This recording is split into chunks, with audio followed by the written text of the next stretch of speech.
Assalamualaikum warahmatullahi wabarakatuh. Saudara dan saudari para penyimak Al-Hikam Ibnu Athaillah Syarah Asy-Syarqawi dimanapun saudara dan saudari berada, alhamdulillah pada kesempatan kali ini kita akan membahas atau mengulas hikmah ke-63 yang sudah masuk tema baru dari perbincangan atau pembicaraan hikmah sebelumnya, yakni tentang bahaya tamak, ya. Apa itu tamak dan bagaimana bahayanya, dan seperti apa ulasan dari Ibnu Athaillah maupun juga Asy-Syarqawi. Kita bacakan. Bismillahirrahmanirrahim. Ma basaqat aghsanu dhullin illa ala bidri tomain.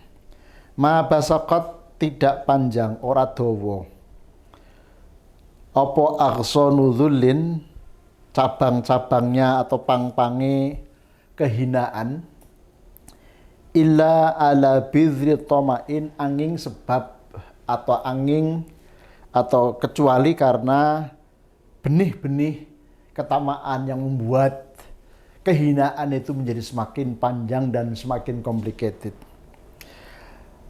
Artinya apa, saudara dan saudari sekalian yang saya hormati? Tamak ini menjadi sumber atau menjadi pokok dari segala kehinaan. Kehinaan itu bentuknya menjadi sangat banyak, menjadi sangat sophisticated, ya.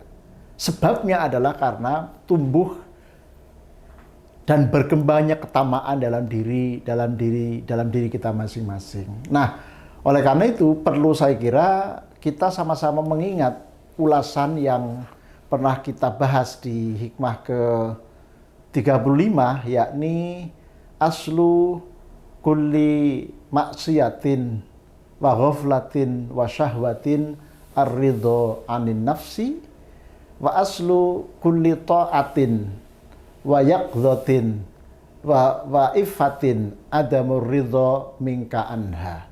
Pokok dari segala kemaksiatan, kegelapan, dan syahwat adalah rela terhadap hawa nafsu, alias senantiasa menuruti hawa nafsu. Saya kira, saudara dan saudari yang saya hormati, ini akan sangat erat kaitannya dengan pembahasan kita tentang tamak. Tamak itu kalau kita alih Indonesiakan begitu, ya, orang menyebutnya dengan rakus atau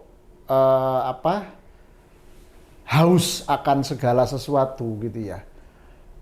Dalam dunia sekarang begitu, ya, kita acap kali terjebak dalam penyakit rakus akan ketenaran atau hungry of popularity, ya.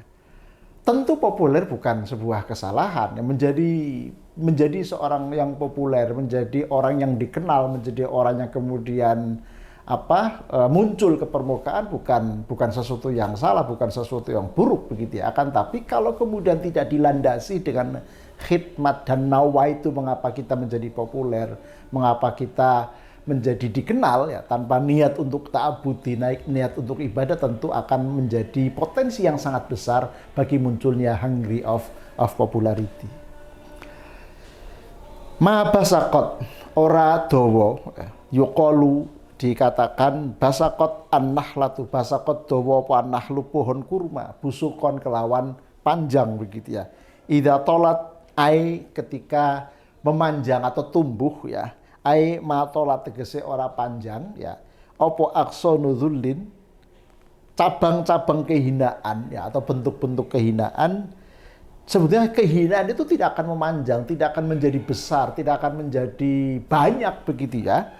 Kecuali kehinaan itu akan menjadi besar dan akan menjadi banyak. Karena apa? Karena berangkat dari benih-benih ketamakan. Ini yang perlu kita waspadai bersama. Bagaimana kemudian kita sebagai seorang yang sedang mendekatkan diri kepada Allah, saudaraku yang sangat saya hormati, kita mesti waspada, kita mesti mampu, ya, senantiasa muhasabah atau introspeksi. Jangan sampai muncul tamak, ya, atau tamak dalam diri kita masing-masing. Tentu contoh begitu banyak. Yang paling mudah untuk kita identifikasi adalah rasa ketidakpuasan yang senantiasa muncul akan hal-hal yang sifatnya duniawi. Sebagai sebuah kelumrahan atau kelaziman, manusia pasti suka dengan hal-hal yang duniawi, punya harta yang banyak, punya jabatan yang tinggi, punya kewenangan atau otoritas yang begitu besar. Tetapi kalau kita tidak menyadari bahwa sebenarnya di dalam otoritas yang diberikan kepada kita, kemudian harta yang dipinjamkan kepada kita oleh Allah, demikian juga berbagai hal, kelebihan yang melekat atau dilekatkan oleh Allah kepada diri kita masing-masing, mestinya itu menjadi piranti kita untuk mampu semakin mendekatkan diri kepada Allah dengan rasa dengan cara atau dengan rasa senantiasa bersyukur kepada Allah. Lah oleh karena itu, setahu saya begitu ya, bagaimana cara kita mencoba menghindari atau paling tidak memperkecil tumbuh dan berkembangnya benih ketamakan dalam diri kita. Pandailah kita bersyukur atas apapun kenikmatan yang dianugerahkan atau atas situasi apapun yang sedang kita alami, yang diberikan Allah kepada kita sekalian. Ini kalau dalam penjelasan Asy-Syarqawi memang agak panjang ya, mengapa tamak ini diserupakan dengan benih ya, yang kemudian bisa menumbuhkan sekian banyak pohon sekaligus cabang dan ranting ya, kehinaan ya. Dikatakan di sini subihadzullu bisajaratin dzati aqsanin wa furu'in isti'aratun bil kinayah. Subiha dan serupakan apa dzullu kehinaan ya. Kehinaan diserupakan bisajaratin dengan sebuah pohon dzati aqsanin yang memiliki sekian banyak cabang, yang memiliki pirang-pirang cawang ya. Wa furu'in lan tegese cawang, jadi cabang dan ranting kira-kira begitu. Isti'aratun bil kinayah merupakan bentuk isti'arah dengan kinayah, itu gaya bahasa kinayah atau gaya tutur kinayah. Ini memang spesifik di dalam sastra Arab. Tentu saya tidak perlu untuk menguraikan terlalu panjang karena relevansinya lebih baik substansinya daripada bagaimana gaya bertuturnya begitu ya. Nah, di sini dikatakan faka'annahu yaqulu, faka'annahu koyo-koyo utawi koyo-koyo sak temene musannaf atau sepertinya ya pengarang kitab ini mengatakan la taghris badrat toma'i fi qalbika, la taghris ojo nandur sapa sira badrat toma'i ing winihe ketamaan, janganlah kamu tanam benih ketamakan fi qalbika ing dalam atinira, di dalam hatimu. Mengapa fatakhruja? Maka ketika kamu menanam benih ketamakan dalam hatimu, fatakhruja minhu syajaratul dzulli, maka akan muncul dari dirimu pohon kehinaan.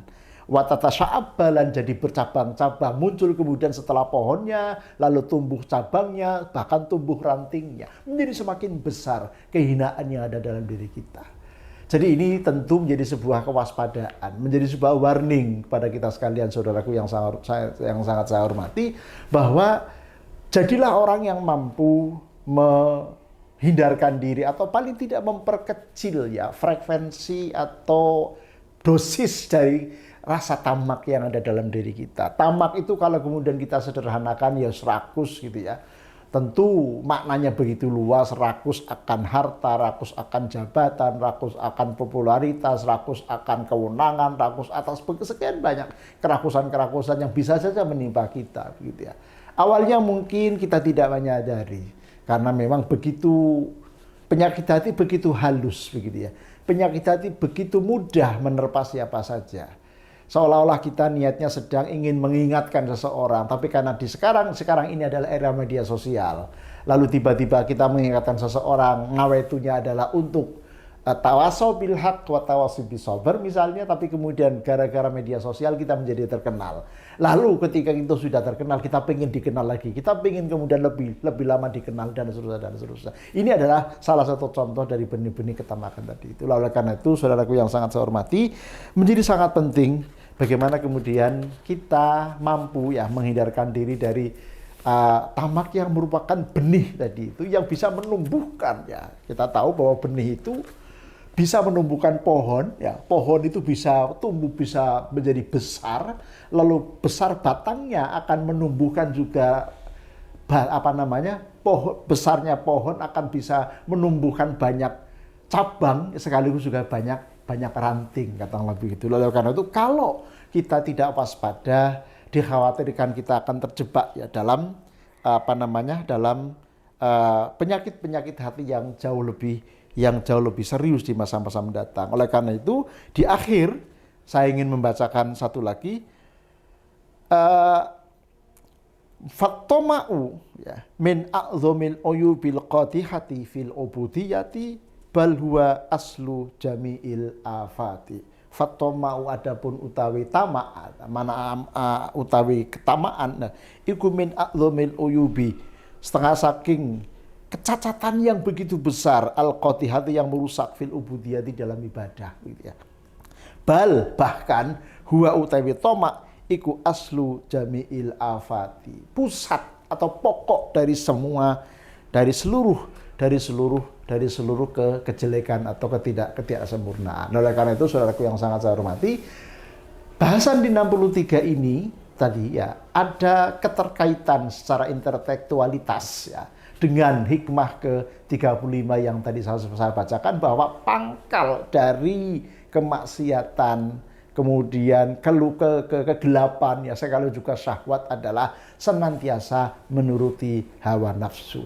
Jadi kalau kita ini kemudian terdorong nafsu kita, waspadalah bahwa jangan-jangan nafsu itu kemudian mendorong sekaligus akan memperbesar benih-benih ketamakan yang mungkin sudah tumbuh dalam diri kita. Oleh karena itu menjadi sangat penting bagi kita sekalian untuk senantiasa melakukan introspeksi, melakukan muhasabah, dan dalam 24 jam sehari ada waktu di mana kita bisa melakukan perenungan agar kemudian kita bisa terhindar dari tamak yang merupakan benih dari segala kejelekan yang tentu akan sangat mengganggu relasi kita dengan Allah Subhanahu wa Ta'ala. Mudah-mudahan ada manfaatnya. Kurang lebihnya mohon maaf. Assalamualaikum warahmatullahi wabarakatuh.